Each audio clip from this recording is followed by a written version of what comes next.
VO2 Max test is a good way to determine a subject's cardiovascular fitness by looking at how well a body can transport and use oxygen during exercise. One of the byproducts of cardiorespiratory fitness is the production of carbon dioxide.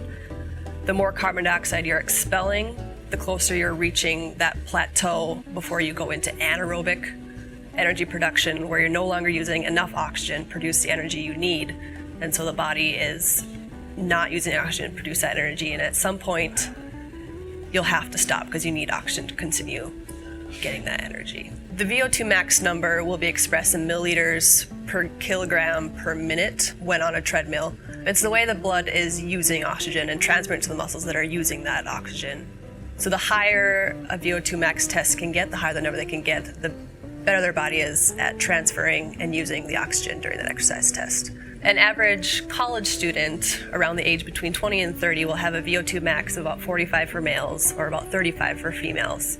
As you get into the more elite populations, as far as athletics are concerned, they'll be reaching more of a 80 VO2 max or even up into the 92s for cross-country skiers and so on and so forth. During a VO2 max test, we're going to have them hooked up to a machine that will look at the gases coming in and out of the system through the mouth.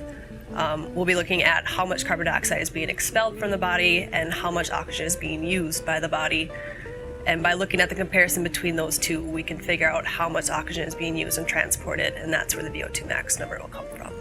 We'll start them off at a fairly slow walking pace at no slope or grade increase, and then over time, every 3 minutes we'll increase grade or speed or both, and then eventually they'll reach a plateau where they cannot go any further. Heart rate has reached a max, they're exhausted, and they need to stop, and by that point, hopefully they've reached a VO2 max number.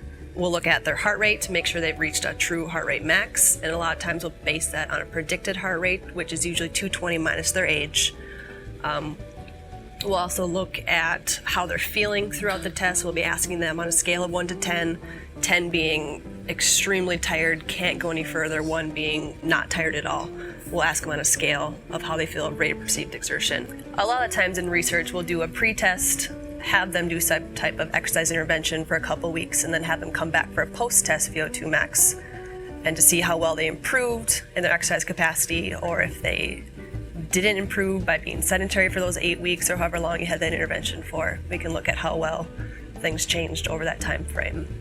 People with a higher VO2 max, it doesn't always correlate well with performance just because there's so many other issues that go into a performance, whether it's the mental aspect of the performance or how well they're able to maintain that VO2 max, how long they can hold that VO2 max, all go into a person's performance. So it's a good measure to look at the cardiorespiratory fitness, but not as a measure of performance.